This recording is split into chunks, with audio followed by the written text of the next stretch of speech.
June 5, 1944. 2,217 hours. RAF North Witham Airfield, England. Private First Class John Steele of the 505 Parachute Infantry Regiment, 82nd Airborne Division, stood in line for equipment inspection. His parachute weighed 60 pounds. His reserve chute, another 35. Rifle, ammunition, grenades, rations, entrenching tool, gas mask, another 100 pounds. Total combat load, 195 pounds on a man who weighed 160. "Steele, you're gonna sink like a rock," his squad mate joked. "Good. Less time for the Germans to shoot me." Around him, 13,100 American paratroopers were conducting final preparations for the largest airborne operation in history, the invasion of Normandy. Their mission was to jump hours before the beach landings, secure key bridges and causeways, and prevent German reinforcements from reaching the coast. Intelligence briefings had been optimistic. Light resistance expected.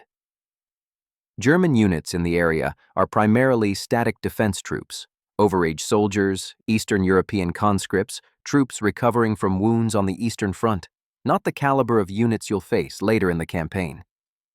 What intelligence didn't mention, German commanders in Normandy had been reinforced with the 91st Air Landing Division, experienced troops specifically trained to fight paratroopers, and they'd been warned an invasion was coming. At 22:45 hours, the first C-47 transport aircraft roared down the runway, carrying 18 paratroopers toward France. Within an hour, 821 aircraft would be airborne, carrying the 82nd and 101st Airborne Divisions toward their destiny, or toward disaster. Nobody was quite sure which.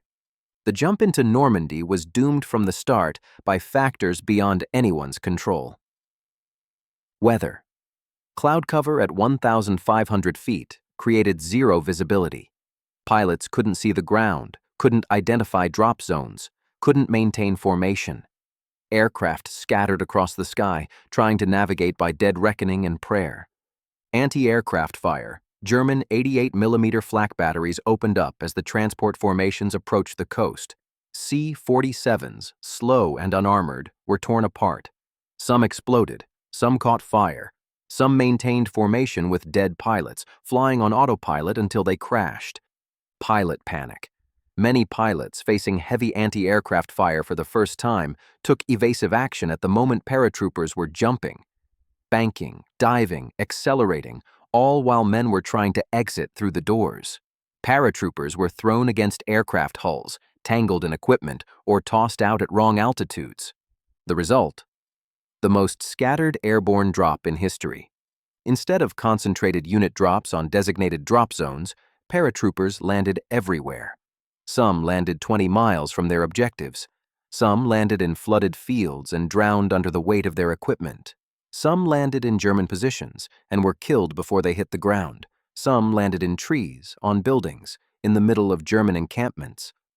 Of the 13,100 American paratroopers who jumped into Normandy, fewer than 3,000 landed within a mile of their assigned drop zones. The rest were scattered across 400 square miles of occupied France. By German military doctrine, the operation was a complete failure. Scattered paratroopers were combat ineffective, unable to mass forces or execute coordinated attacks. But American paratroopers had been trained for exactly this scenario. Private Steele landed in the town of Sainte-Mère-Église at 01:48 hours. His parachute caught on the church steeple, leaving him dangling 40 feet above the town square where German soldiers were fighting fires caused by earlier bombing raids.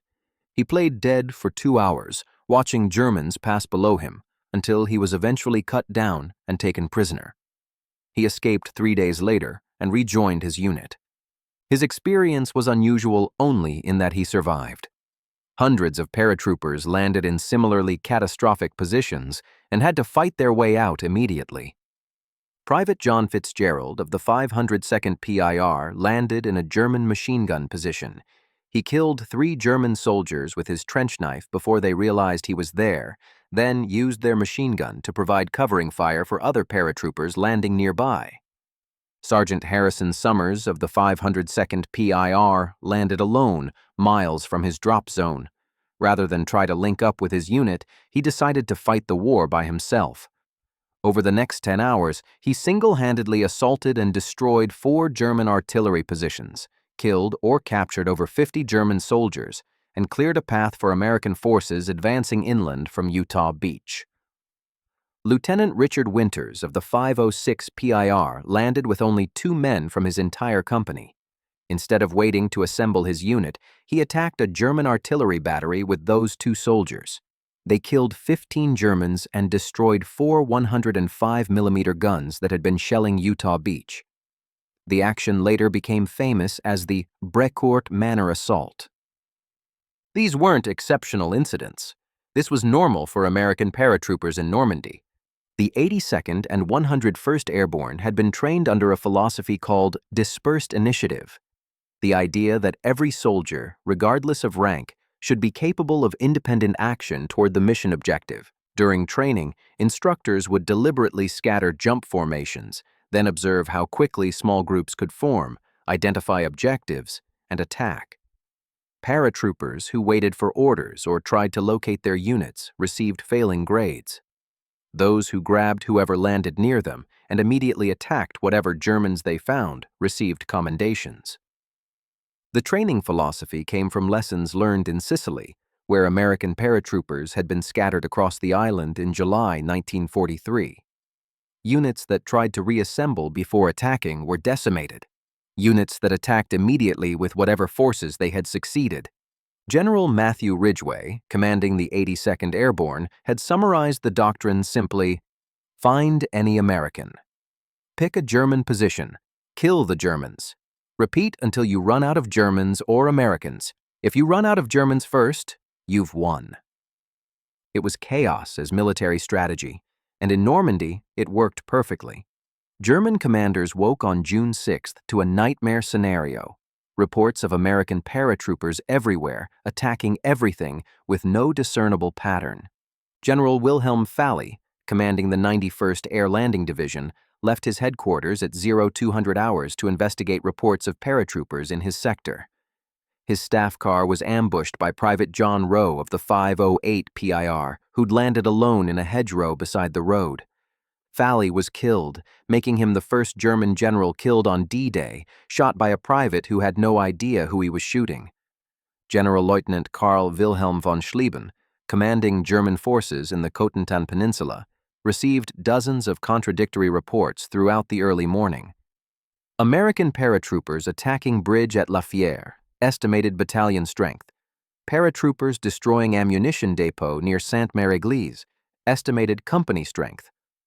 Paratroopers ambushed supply convoy on N13, unknown strength.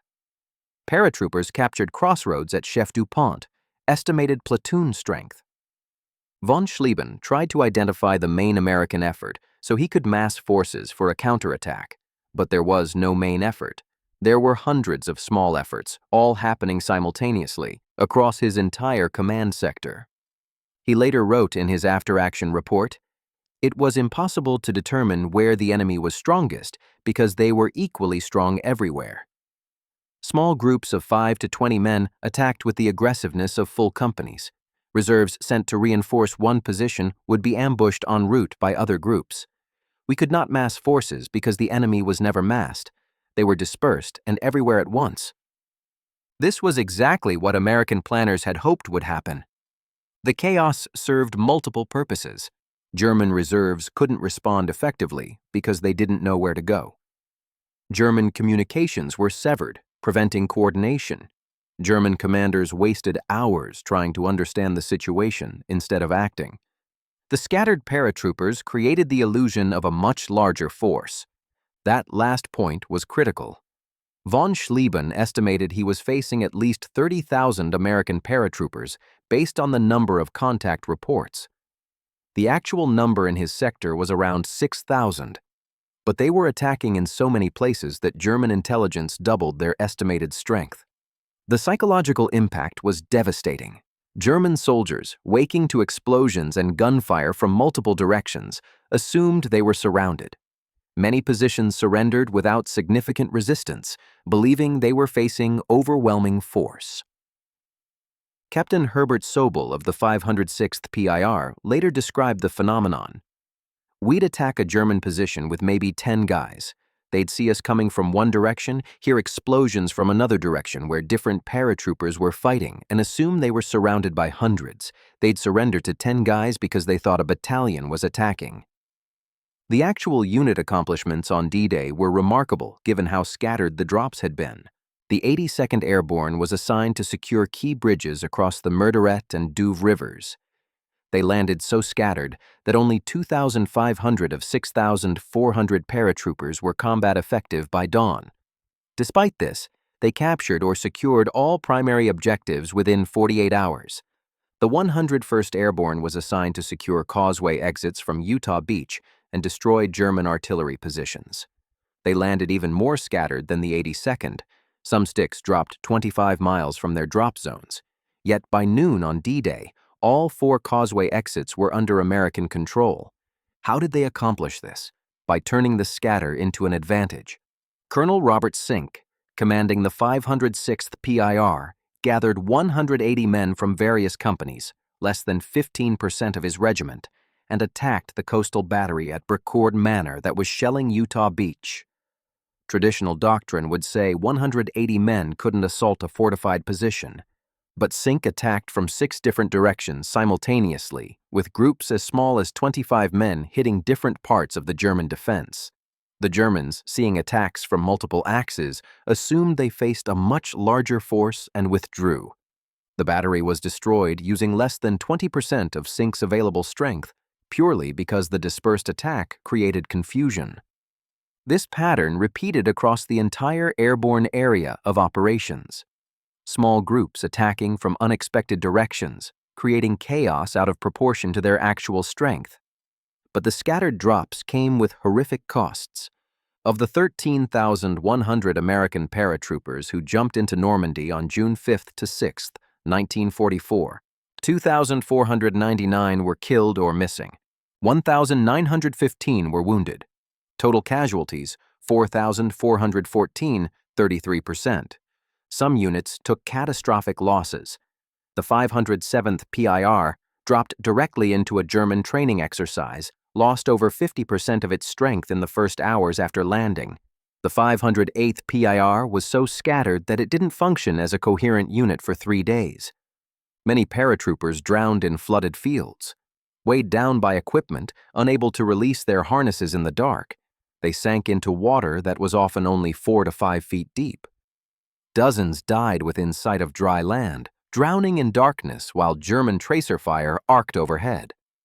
Others were killed in aircraft before they could jump. C-47s hit by anti-aircraft fire often carried their dead across the English Channel and back to England, having never dropped their paratroopers. The 82nd Airborne lost an entire plane load of regimental staff officers when their aircraft was shot down over the English Channel. All 18 men aboard were killed, including key intelligence and operations officers. The regiment fought the entire Normandy campaign without its primary planning staff. But despite these losses, the mission succeeded. By the evening of June 6th, American forces advancing from Utah Beach linked up with paratroopers holding the causeway exits. The connection between beach and airborne forces created a continuous front, securing the western flank of the invasion. The bridges at La Fière and Chef du Pont, critical objectives for preventing German counterattacks, remained under American control despite repeated German attempts to retake them. The 505th PIR held La Fière Bridge against armor attacks for 3 days with nothing heavier than bazookas and determination. Sainte-Mère-Église, the first town liberated in France, was secured by scattered elements of the 505th PIR who assembled in the town square and fought house-to-house battles until the Germans withdrew. Every primary objective assigned to the airborne divisions was achieved within 72 hours of the drop, despite casualty rates that would have broken conventional units. German commanders struggled to understand what had happened. They'd been taught that paratroopers required unit cohesion to be effective. The American paratroopers had landed in complete chaos and fought more effectively because of it. General Major Max Pemsel, Chief of Staff for German 7th Army, wrote in his war diary, "The American paratrooper is a new type of soldier. He does not fight as part of a large formation. He fights as an individual or small group with initiative and aggression we did not expect. Our doctrine for defeating airborne forces assumes they will mass and attack key objectives in strength. The Americans do the opposite. They scatter and attack everything. We have no effective counter to this tactic. The admission was damning. German military doctrine, refined through years of warfare, had no answer for American dispersed initiative tactics. Part of the reason was cultural. German military tradition emphasized unit cohesion, following orders, executing predetermined plans. Individual initiative was discouraged. Soldiers were expected to perform their assigned role within the larger plan. American military tradition, especially in elite units like the airborne, emphasized the opposite. Every soldier was trained to think independently, to adapt to changing circumstances, to take initiative when opportunities arose.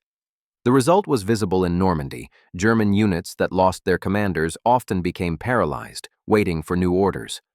American units that lost their commanders simply elected new ones and continued fighting. Sometimes the new commander was a private who'd landed near a lieutenant and inherited command when the lieutenant was killed. This flexibility drove German commanders to distraction. They'd destroy one American position only to have it reoccupied by an entirely different group of paratroopers an hour later.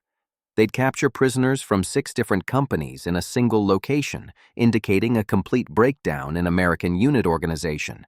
Yet those disorganized units kept attacking. The 82nd Airborne's operations officer, attempting to track unit locations on June 6th, eventually gave up and drew a large circle on his map covering most of the Cotentin Peninsula. "Our units are somewhere in here," he told General Ridgway. "Wherever they are, they're fighting." Ridgway looked at the circle and nodded. "Good enough. They know what to do." That confidence in subordinate initiative was foreign to German military culture. A German general who couldn't locate his units would have been relieved of command. An American general accepted it as a natural consequence of airborne operations and trusted his men to figure it out. The aftermath of D-Day saw both American airborne divisions fighting for weeks to expand the beachhead. The scattered drops meant many paratroopers didn't link up with their units for days or even weeks, joining whatever American forces they encountered and fighting with them. Private Martin was with the 508 PIR, but fought with the 505 for 6 days because that's where he landed. Sergeant Burns was with the 502nd, but spent D-Day fighting with British paratroopers who'd also been scattered by bad drops. Lieutenant Spears fought with at least 4 different companies in the first week because he kept moving toward wherever the fighting sounded heaviest. This flexibility meant that American units never truly disintegrated. They absorbed scattered soldiers, reorganized on the fly, and continued operations without pause. A company that started D-Day with 120 men might end it with 80, but those 80 might be from 6 different companies, and they'd still be effective. German units couldn't do this. A German company that took 40% casualties ceased to function as an effective unit until it was withdrawn, reorganized, and returned to combat. American companies took 40% casualties and kept fighting with whoever was left. The casualty replacement system reflected this difference. German replacements were sent to their specific units and had to locate them before they could fight. American replacements were sent to a sector and told, "Find any American unit and join it." Some replacements fought for days before meeting anyone from their assigned company. The system was chaotic, violated every principle of military organization, and worked beautifully. By June 12th, when the 82nd and 101st Airborne were withdrawn from frontline combat for rest and refit, they'd accomplished objectives that planners had estimated would take 2 weeks of heavy fighting. They'd done it in 6 days while scattered across 400 square miles, with 33% casualties against veteran German units specifically trained to fight airborne forces. The Germans called American paratroopers poorly trained amateurs before D-Day. After D-Day, they called them something else, the devils in baggy pants, a reference to the distinctive jump uniforms and the aggressive, fearless fighting style. One captured German officer, interrogated about American airborne tactics, gave an answer that became famous. You cannot defeat them militarily because they don't fight militarily. They fight like barbarians. No formation, no plan, no discipline, just aggression and courage. How do you defend against an enemy who attacks from every direction at once with no regard for proper tactics? The interrogator noted, "Subject seems unable to comprehend that dispersed initiative is itself a valid tactic." That comprehension gap, the inability of German commanders to accept that chaos could be a deliberate strategy, gave American airborne forces an advantage that lasted throughout the war. In Operation Market Garden, September 1944, American paratroopers again landed scattered and again accomplished objectives despite dispersion. In the Battle of the Bulge, December 1944, the 101st Airborne held Bastogne while surrounded, partly because scattered units kept infiltrating through German lines to reinforce the defense. The German military never developed an effective counter to American airborne tactics because they kept assuming the dispersion was accidental, a flaw to be exploited. They never accepted that American paratroopers trained to be scattered, preferred to be scattered, and fought better when scattered than when concentrated. The final vindication came in March 1945 during Operation Varsity, the last major airborne operation in Europe. Allied commanders, having learned from Normandy and Market Garden, planned a concentrated drop with units landing in tight formations on cleared drop zones. The result was a disaster. Concentrated drops created concentrated targets for German anti-aircraft fire. Casualties during the jump were triple those of Normandy. Units that landed together were pinned down by prepared German defenses. The operation succeeded only when units scattered under fire and reverted to Normandy tactics, small groups attacking from multiple directions, creating confusion, overwhelming defenses through dispersion rather than concentration.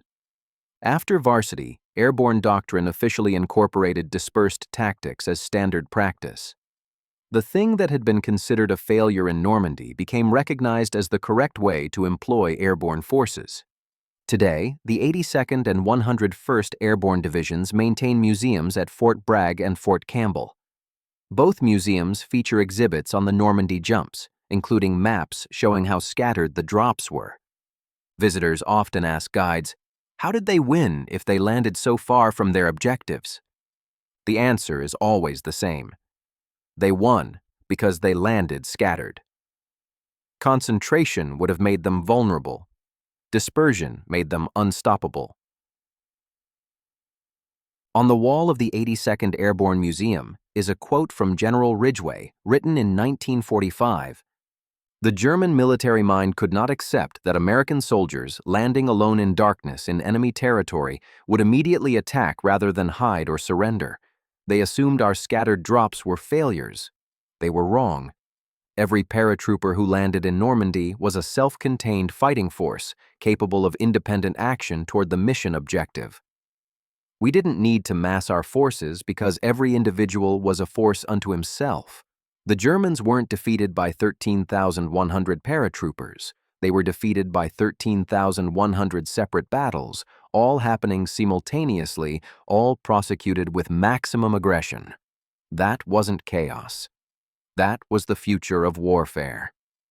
The Germans thought American paratroopers were poorly trained amateurs. Then 13,100 jumped into Normandy in one night, landed everywhere except where they were supposed to, and won anyway. Not despite the chaos, because of it.